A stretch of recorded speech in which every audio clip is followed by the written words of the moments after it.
Jangan tertipu oleh orang yang membaca Al-Quran, tapi lihatlah kepada mereka yang perilakunya sesuai dengan Al-Quran itu. Duduklah bersama orang-orang yang mencintai Allah, karena bergaul bersama orang seperti mereka akan mencerahkan pikiran. Perbanyaklah mengingat Allah, karena itu adalah obat. Jangan buat dirimu terlalu banyak mengingat manusia, karena itu adalah penyakit. Aku tidak pernah mengkhawatirkan apakah doaku akan dikabulkan atau tidak, tapi yang lebih aku khawatirkan adalah aku tidak diberi hidayah untuk terus berdoa. Menjauhi dosa itu lebih ringan daripada menanggung rasa sakit dari sebuah penyesalan. Bersabarlah, karena kesabaran adalah sebuah pilar keimanan. Jagalah solatmu, karena saat kamu kehilangan salat, maka kamu akan kehilangan segalanya. Keyakinan atau iman adalah di mana seharusnya tidak ada perbedaan antara perbuatan, perkataan, dan apa yang kamu pikirkan. Ajaklah seseorang kepada Islam meski tanpa melalui kata-kata. Mereka bertanya bagaimana caranya, dia menjawab, dengan akhlakmu. Tidak ada rasa bersalah yang dapat mengubah masa lalu, dan tidak ada kekhawatiran yang dapat mengubah masa depan. Jangan berlebihan dalam mencintai, sehingga menjadi keterikatan. Jangan pula berlebihan dalam membenci, sehingga membawa kebinasaan. Jikalau kita letih karena kebaikan, maka sesungguhnya keletihan itu akan hilang dan kebaikan akan kekal. Namun jikalau kita bersenang-senang dengan dosa, maka sesungguhnya kesenangan itu akan hilang dan dosa itu akan kekal. Apa yang melewatkanku tidak akan pernah menjadi takdirku, dan apa yang ditakdirkan untukku tidak akan pernah melewatkanku. Mahkota seseorang adalah akalnya, derajat seseorang adalah agamanya, sedangkan kehormatan seseorang adalah budi pekertinya.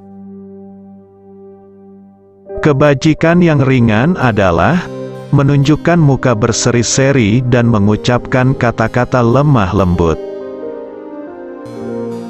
Aku khawatir akan datangnya hari di mana orang-orang yang tidak beriman merasa bangga dengan kedustaannya, sementara orang-orang yang beriman malu dengan keimanannya.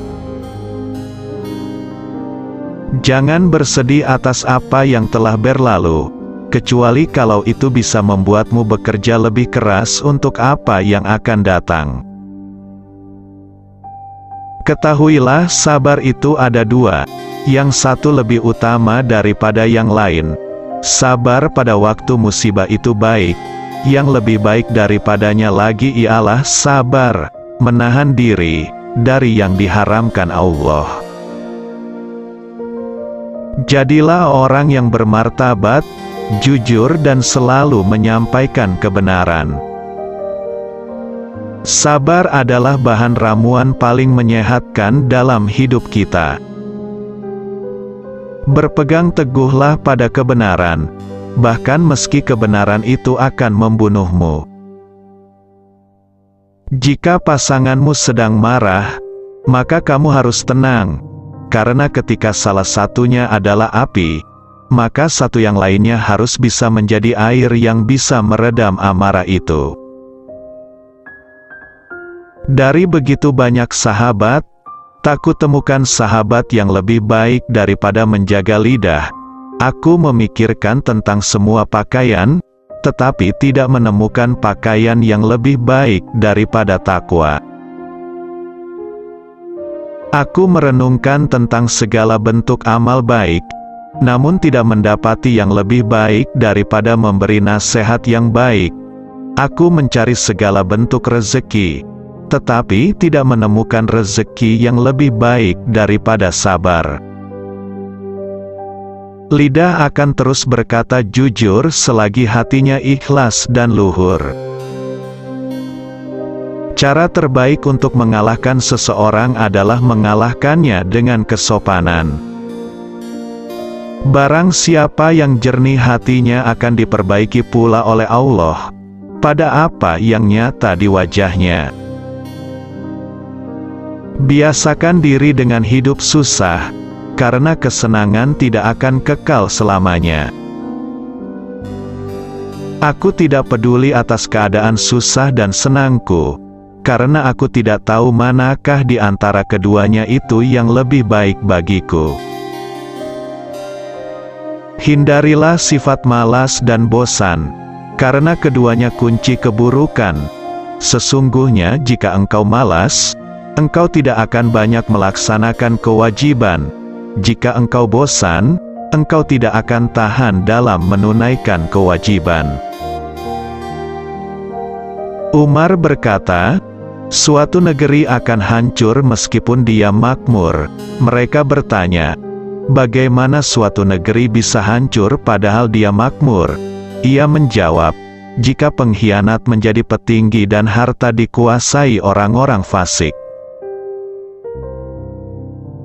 Wanita bukanlah pakaian yang bisa kamu kenakan dan kamu tanggalkan sesuka hati. Wanita itu terhormat dan memiliki haknya. Terkadang, orang dengan masa lalu paling kelam akan menciptakan masa depan yang paling cerah. Janganlah kamu berburuk sangka dari kata-kata tidak baik yang keluar dari mulut saudaramu, sementara kamu masih bisa menemukan makna lain yang lebih baik. Aku tidak pernah sekalipun menyesali diamku, tetapi aku berkali-kali menyesali bicaraku. Bila engkau menemukan celah pada seseorang dan engkau hendak mencacinya, maka cacilah dirimu, karena celahmu lebih banyak darinya. Orang yang mau menunjukkan di mana letak kesalahanmu, itulah temanmu yang sesungguhnya. Sedangkan mereka yang hanya menyebar omong kosong dengan selalu memujimu, mereka sebenarnya adalah para algojo yang justru akan membinasakanmu. Barang siapa menempatkan dirinya di tempat yang dapat menimbulkan persangkaan, maka janganlah menyesal kalau orang berprasangka buruk kepadanya. Ilmu ada 3 tahapan. Jika seseorang memasuki tahapan pertama, dia akan sombong. Jika dia memasuki tahapan kedua, maka dia akan rendah hati. Jika dia memasuki tahapan ketiga, maka dia akan merasa bahwa dirinya tidak ada apa-apanya. Jangan sekali-kali kalian terkagum dengan bagusnya seseorang dalam menyampaikan ucapan, tetapi seseorang yang menunaikan amanah dan menahan diri dari membicarakan kehormatan orang lain, dialah pria sejati, orang yang benar-benar mulia.